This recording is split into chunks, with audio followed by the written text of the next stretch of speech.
And we're live very early in the morning in the middle of a fog storm. I'm going to go ahead and do my Facebook Live right now so I can load it up on YouTube in time because I have a meeting right after school and I want you to be able to watch this video after school if you would like to. So I'm going to go ahead and go live right now with probably everyone still tucked away in bed, not quite up yet for the day on this Wednesday morning. Welcome to Tailor Made for 3rd grade. Sometimes when I get to school a little bit early, I turn on the floodlights and my classroom is so bright that I have to wear a hat and sunglasses to protect myself. So that's why it's like this. Our story this week is Nacho and Lolita. And our genre, test question, is a folk tale. Remember that a folk tale is a story that is passed from person to person in a culture. Folk tales are usually about animals that dress and act like humans. Folk tales teach a lesson. Nacho and Lolita by Pam Munoz Ryan. Once, when the two Californias ran Alto y Baja, high and low, along the Sea of the Pacific, a mysterious bird landed on the branch of a mesquite tree in the valley of San Juan. His name was Nacho, and he was a pitacoche. Rare and majestic, he heralded the sunset with whistling songs and carried the colors of the world in his feathers. From his perch on the edge of the churchyard, Nacho could see the panorama.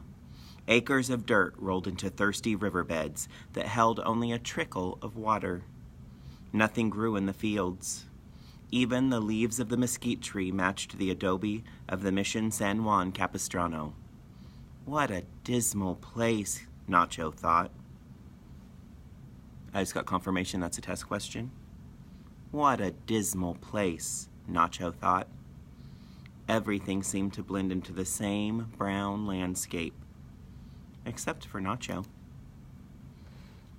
With a little too much pride, he spread his feathers, preening and fluffing as he waited for the day to fade.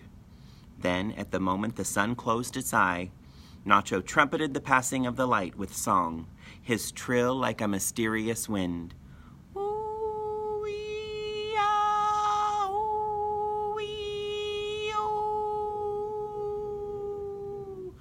I took bird lessons in college, can you tell? A crowd gathered to admire his evening ritual. He is so beautiful and his call is so haunting. He must be a spirit from the past, someone whispered. Or a prophet of the future, said another. Nacho knew the truth. He was the only pitacoche for thousands of miles and hundreds of years. His brilliance sometimes brought him attention, but what good was it when he had no other bird with whom to share his joy? The busy churchyard was a pleasant change from Nacho's lonesome travels. He watched people prepare for the March feast of St. Joseph. He listened to the talk about the return of Las Golondrinas, the swallows, and the more he heard, the more curious he became. It is a miracle, said one man. Every year the tiny birds cross the great waters to this very place, arriving on the feast day. Then, when the days grow shorter, they leave again for another world, always together. Una familia fantastica! How romantic, thought Nacho. The swallows were everything he was not. They were small and strong. He was big and bound to the land, unable to fly long distances without resting. They were a fantastic family flying together over the ocean. He didn't belong to anyone. Intrigued by the people's preparations and caught up in their enthusiasm, Nacho wondered what he could do to help. I have nothing to offer, he thought, except my songs. On the feast day, Nacho woke to the clanging of bells. People ran into the churchyard and pointed skyward. Las Golondrinas, they cried. A scout swallow circled above, then another, followed by a flight of swallows trailing in the sky. All morning they came, swooping down toward the mission and landing in the eaves. One small swallow chose the belfry of the chapel to make her nest. All day she flew back and forth to the riverbed, gathering bits of mud and twigs. Each time she passed Nacho, she peeked at him. Did she notice my glorious feathers, he wondered? My regal stature? I am colorful and noble. Or was it something else? Could she see my pitiful and lonely spirit?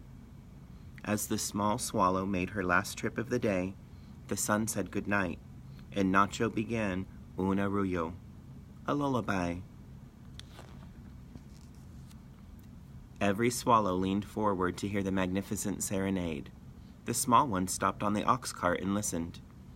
When Nacho finished his song, he plucked one of his feathers and flew to the ox cart. As was his destiny, once a colorful feather was spent, a gray feather grew back in its place. But Nacho didn't mind. When the swallow took it in her beak, the mystery of the ages, it became a blue hibiscus. "What is your name?" Nacho asked. "Lolita," she said, her cheeks flushing the faintest pink. "Lolita, Lolita."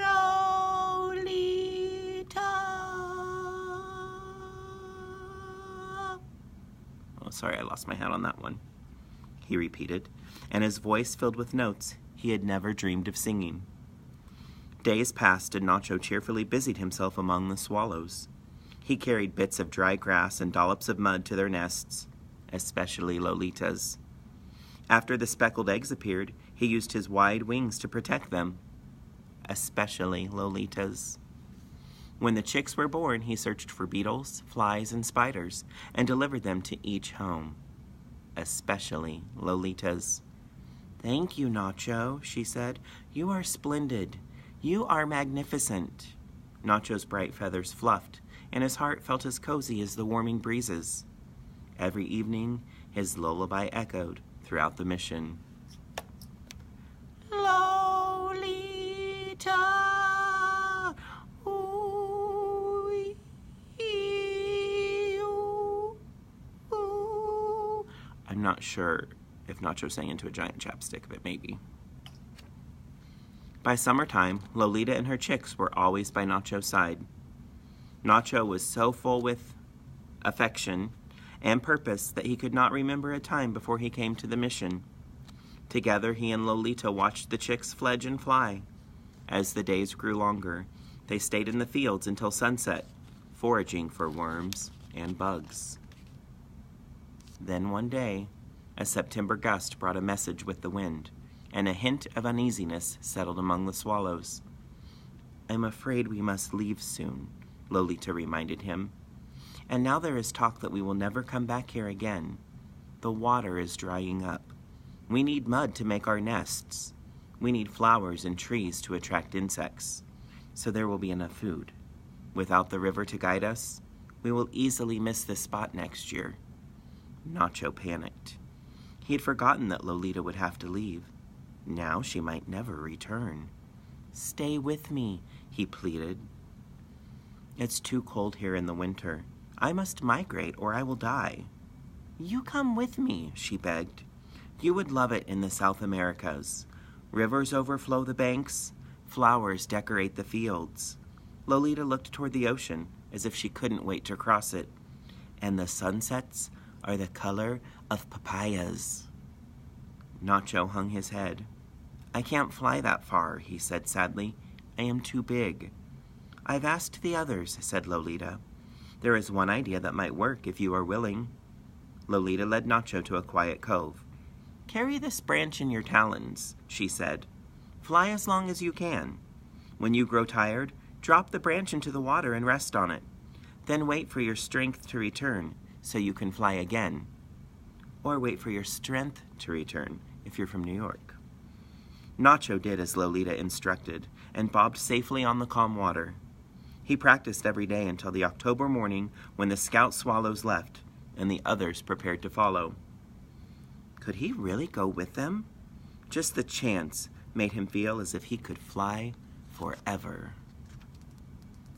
At last the time had come to leave the mission. Nacho and Lolita hurried to a cliff's edge, facing the vast ocean.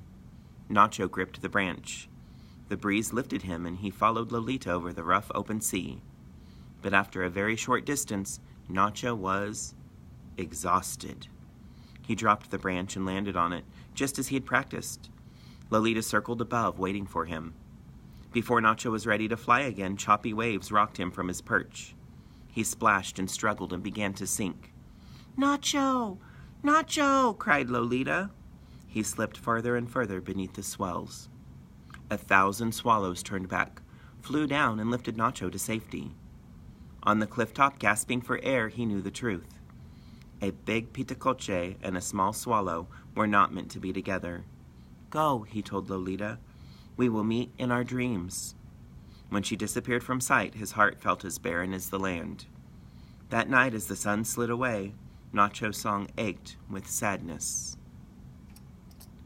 Lolita, I love you.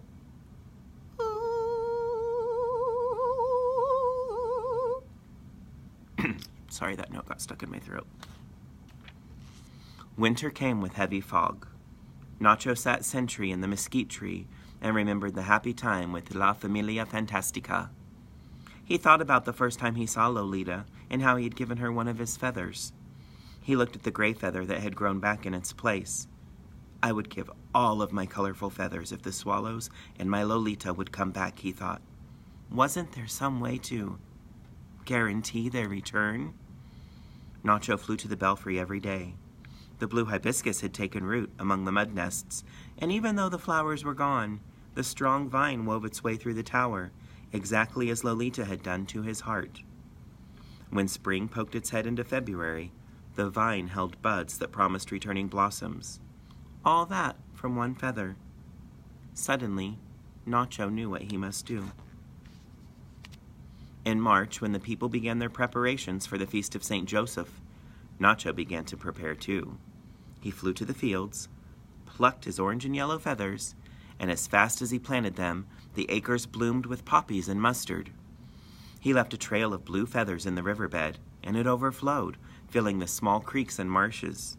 He pushed green feathers into the soil until palms danced in the breeze and orange trees flourished. He tucked feathers over arches and balconies, and draperies of bougainvillea appeared. As Nacho worked, he wondered if the swallows would find their way. Determined, he planted feathers in every patch of earth in the churchyard until a splendor burst forth. Nacho had used every feather except one. When the hallowed bells rang as if they'd never rung before, Nacho searched the sky for Lolita. A million thoughts raced through his mind. What if she doesn't recognize me? What if she doesn't like me now that I'm as drab as a mud hen? Nacho watched the scout swallows dive around the mission in a frenzy of joy and excitement. One after another they came, followed by a flurry of swallows. He turned his head toward the heavens and waited. When at last Lolita found Nacho in the mesquite tree, it was as if they had been together for thousands of miles and hundreds of years. "I no longer have my beautiful colors," he said. "To me, you will always be splendid," she said. Together they flew toward the river to gather mud and twigs to make a nest. Before the day faded, Nacho plucked the last bright feather from his wing and tossed it toward the westward clouds. Then, at the moment the sun closed its eye, Nacho heralded the passing of the day with a concert against a papaya sky. Woo! Reading stories early in the morning makes me thankful that my microphone doubles as a giant chapstick. All right, third graders, and anyone else watching, I see you over there. It's just shy of 7 a.m., so I'll get this baby on YouTube so you can watch it when you get home from school. Test on Friday. Spelling test on Friday, too. Happy Wednesday, folks. I will see you soon. But you probably won't watch this until after, but I'll still see you soon.